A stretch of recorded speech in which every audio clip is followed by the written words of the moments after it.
Olá, pessoal. Somos alunos da Universidade Federal do ABC e esse é um seminário da matéria de mineração de dados do professor Ronaldo Cristiano sobre mineração de textos no contexto jurídico. Como alunos participantes, temos o Lucas Defante, fazendo bacharelado em Ciência e Tecnologia, Matheus Moreira, fazendo Ciências e Tecnologia e Ciências da Computação, e a Natália Leite, fazendo também esses dois cursos.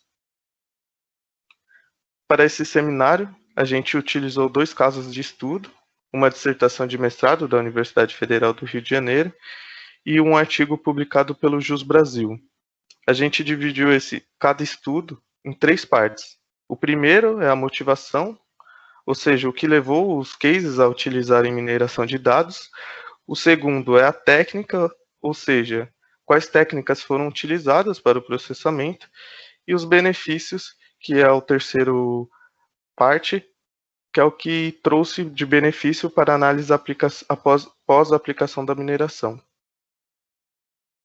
Bom, então o primeiro estudo de caso que a gente fez aqui foi de foram de vários processos trabalhistas, né, com foco no cálculo de pagamento ao reclamante e também dos impostos devidos, né, que são atrelados a estes processos, imposto de renda e o INSS. A dissertação, ela é intitulada Aplicação das técnicas de mineração de textos e sistemas especialistas na liquidação de processos trabalhistas. O autor é o Antônio Alexandre Melo Ticon, da Universidade Federal do Rio de Janeiro. E o link para essa dissertação a gente deixou aqui embaixo no slide. A gente começa falando, então, das motivações, né, deste trabalho. E começa argumentando que a área jurídico-trabalhista ela possui um grande volume de informação não estruturada, o que dificulta, né, a análise de um histórico sem que exista algum tipo de automação. E o segundo é que, ao final de todas as decisões dos juízes, né, é necessário o cálculo de valores devidos por uma empresa ao autor da ação, assim como dos impostos, né, atrelados a isso. E sempre isso é necessário quando o autor da ação tem um parecer favorável, né, em cima da empresa, quando a empresa ela é condenada. E aí, ele discute também alguns cenários, né, com relação a este estudo. No cenário atual, para cálculo dos valores a serem pagos, todos se baseiam na leitura de peças por um especialista e posteriormente digitam esses dados em um sistema convencional de cálculo, né? Então é um processo realmente manual. E aí num cenário idealizado que ele propõe é que, através do mecanismo que é desenvolvido nesse trabalho, ele visa informatizar a parte relativa ao tratamento do texto com o sistema especialista que irá calcular o valor final que a empresa ela deve pagar ao cliente. Ou seja, evitando aí muitas leituras das peças, né, que são feitas manualmente e a digitação também por esses especialistas. A gente fala um pouquinho agora das técnicas que foram utilizadas, né, para esse processamento. Como a gente está falando de dados não estruturados, é necessário aqui a aplicação de alguns pré-processamentos em linguagem natural. Então, o primeiro deles é stop words, retirada de palavras desnecessárias, né? O que são stop words? São palavras pouco úteis ou com baixo significado para tratamento em mineração de textos. E são exemplos dessas palavras, artigos, preposições, conjunções, pronomes e entre outros. Um segundo passo da técnica que foi aplicada nesse trabalho é a redução ao menor radical de cada palavra, chamado aqui de steaming. E aí foi utilizado um steaming específico para a língua portuguesa, né? Ele é chamado aqui de removedor de sufixo da língua portuguesa e se propõe justamente a isso. São exemplos aqui do processo de steaming, por exemplo, as palavras advogado, advogada, advogados, advogadas, elas tornam-se, após essa aplicação do steaming, apenas advogade. Então, aquelas letras, né, no final das palavras, elas são cortadas e ele acaba mostrando apenas a raiz da palavra. Um outro exemplo aqui é processual, processo e processado. Essas três palavras aqui, após o processo de steaming, elas tornam-se apenas process. Então, esta parte aqui do pré-processamento, ela visa reduzir ao máximo a quantidade de palavras únicas existentes, né, nesses textos, para que facilite ainda mais o próximo passo do trabalho, que é justamente a vetorização de cada peça processual. Então ele tem como objetivo aqui representar cada texto processado como um vetor, e aí note que aqui, cada palavra única, ela representa uma dimensão do vetor. Então por isso é muito importante o passo que a gente acabou de comentar de steaming. Ele vai reduzir ao máximo a dimensionalidade desses vetores, né?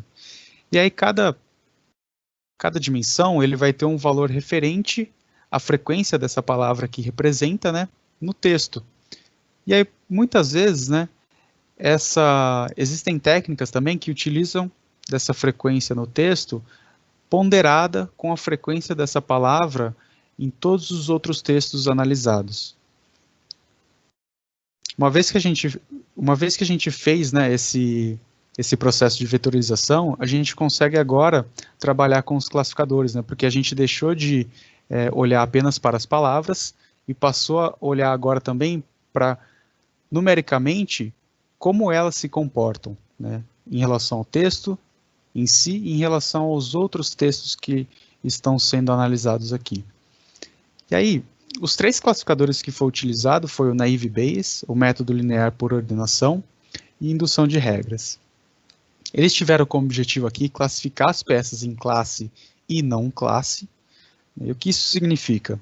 Significa que para cada pedido que é fundamentado em uma sentença, aí o exemplo aqui, né, hora extra, adicional de periculosidade, equiparação salarial, vale transporte, ele fez uma rodada de classificação.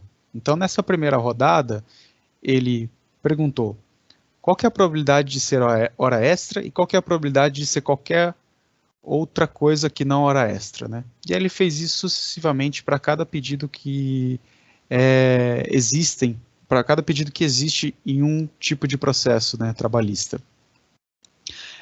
Uma vez que é feito isso, né, a gente consegue agora pegar todas essas informações necessárias para jogar em um sistema que calcula, né, o valor desses impostos, o valor que o reclamante precisa ser pago, porque para cada cálculo, né, seja de hora extra, de periculosidade, seja de vale transporte, é utilizado atributos específicos, né? Então, uma vez que esse processo de classificação consegue identificar os pedidos que são sentenciados, né, pelo juiz, ele consegue dizer para esses sistemas quais atributos ele vai utilizar para fazer o cálculo. Então, isso acaba automatizando aquele processo que é manual, feito por esses especialistas, né, e acelera bastante esse cálculo aí após a decisão do juiz. E aí, só para trazer em perspectiva aqui, em um levantamento feito em 2007, apenas o Tribunal Regional do Trabalho da Primeira Região,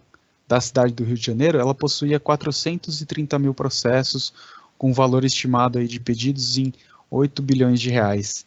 Então, se a gente expandir isso para o país todo, ou até mesmo para outros países que possuem um alto volume de processos trabalhistas, a gente pode ter uma ideia aí de quanto esse processo automatizado ele pode trazer de benefício. Você vai acelerar o cálculo que é necessário para fazer o pagamento para aquela pessoa que acabou ganhando esse processo, e também você pode destinar o foco desses especialistas para outras funções que não sejam tão manuais assim. Então você consegue aproveitar bastante também essa força de trabalho muito especializada que são dos advogados, né? Bom, agora no próximo slide, a Natália vai falar um pouquinho do segundo estudo de caso que nós fizemos. O nosso segundo estudo de caso, ele, na verdade, é uma classificação de resultados de julgamentos judiciais. O artigo utilizado foi a análise jurisprudencial com técnica de aprendizado de máquina. Foi um artigo publicado pelo JUS Brasil. A gente também deixou aqui o link disponível. As motivações para esse estudo, essa análise e a construção do artigo foram o crescimento do interesse pela jurimetria, que é uma área que faz o estudo dos pedidos, né, jurídicos aqui, dos processos jurídicos, Essa área ela faz toda uma análise de dados e classifica, né, então, todos esses processos jurídicos. Também uma dificuldade na extração de informações sobre processos judiciais, uma vez que existe um baixo investimento em novas ferramentas para exploração, visualização e análise desses dados, seja aqui por uma obsolescência nos sistemas que armazenam, ou mesmo porque eles são, né, na verdade, eles são bem antigos, aproximadamente aqui da década de 90, então são sistemas que não foram construídos pensando no volume de dados que a gente tem hoje, e pensando também em técnicas que podem ser usadas atualmente, pensando aqui em Big Data, em análise de dados. As motivações, aqui pensando em cenário atual e cenário idealizado, hoje, em processos judiciais, em processos jurídicos, entre empresa e empregado, os diretores jurídicos, que é quem realmente tem a tomada ali de decisão, eles precisam buscar de uma forma bem exaustiva algumas evidências que fundamentam ou não a decisão que eles vão tomar. Então, eles precisam, na verdade, buscar ali por processos que já aconteceram, que têm características em comum com os processos, né, que estão em andamento, e entender qual foi a decisão tomada e, né, quais são as características que fizeram com que essa decisão fosse tomada. E pensando nisso, esse processo hoje ele é totalmente manual, né? Os diretores jurídicos eles vão atrás aqui desses documentos, seja até alguns que já estão digitalizados ou outros que estão em arquivos físicos, e eles tentam encontrar ali de forma bem manual mesmo as características em comum de cada um deles. Pensando aqui no cenário ideal, o ideal seria que a obtenção dessas informações acontecesse de uma forma mais eficaz, menos tempo, né? Permitindo que, na verdade, o esforço maior fosse focado em tarefas que têm uma demanda mais intelectual, e não por uma busca simples que poderia ser feita aqui de uma forma mais automatizada. Como, por exemplo, avaliações mais estratégicas, de formas como o processo pode ser colocado em andamento. Agora, pensando um pouquinho em técnicas utilizadas nesse artigo, dado que o volume de dados utilizado era grande, foi necessário um ambiente que permitisse um processamento e armazenamento de dados em larga escala. E nesse caso foi usado o Hadoop. Também como um pré-processamento, foram removidos os casos em que o empregado e o empregador recorreram de decisões. Porque aqui a gente teria dois classificadores, né, para uma mesma situação. Então, a gente não conseguiria colocar dada essa situação, quem recorreu foi, por exemplo, o empregado ou o empregador. Nesse caso, as duas classificações estariam corretas. E também foi criado um índice que combina a frequência que o termo aparece, né, que os termos aparecem, versus a quantidade que eles aparecem em todos os documentos. Agora, as técnicas utilizadas após todo esse pré-processamento foi também o algoritmo aqui de Naive Bayes, utilizando também uma biblioteca de SKT-Learning, e também uma classificação por turmas recursais. Essas turmas recursais são as seções aqui de turmas que analisam os processos jurídicos, né? Então, cada conjunto de turmas pode ter aqui uma tendência um pouco diferente de tomada de decisões. Então, o objetivo é classificar o tipo de parte recorrente, não empregado ou empregador, a partir da classificação manual de aproximadamente 600 documentos. Além disso, a ideia geral é definir as tendências de decisão, de deferimento do recurso ou não, e a classificação aqui do tipo de recorrente, se é o empregado ou se é o empregador. E aí, pensando, né, depois de toda essa análise proposta aqui, essa classificação proposta desses dados, eles utilizaram esse classificador para aproximadamente 10 mil acordos judiciais, apresentando uma acurácia de aproximadamente 92%. Então, a gente aqui, até um dos trabalhos propostos ali, trabalhos futuros que o artigo traz, seria a utilização dessa classificação aqui em uma escala ainda maior, né, permitindo aqui que o maior número de acordos e de processos judiciais fossem classificados de forma automatizada, então aqui facilitando no momento da pesquisa, né, desses termos e dos acordos. Isso facilitaria aqui o trabalho que atualmente é feito de forma manual. Por fim, gente, é conclusivo que ambos os mecanismos desenvolvidos, tanto da dissertação quanto do artigo, visam automatizar o processo de pesquisa jurídica, buscando informações específicas em documentos, também faz uma análise qualitativa e quantitativa de grande quantidade de textos e busca melhor compreensão do conteúdo disponível em documentos de texto utilizando a mineração de dados. Além disso, o resultado final de cada estudo, que é satisfatório, é uma estrutura baseada na combinação de várias técnicas também de mineração de texto.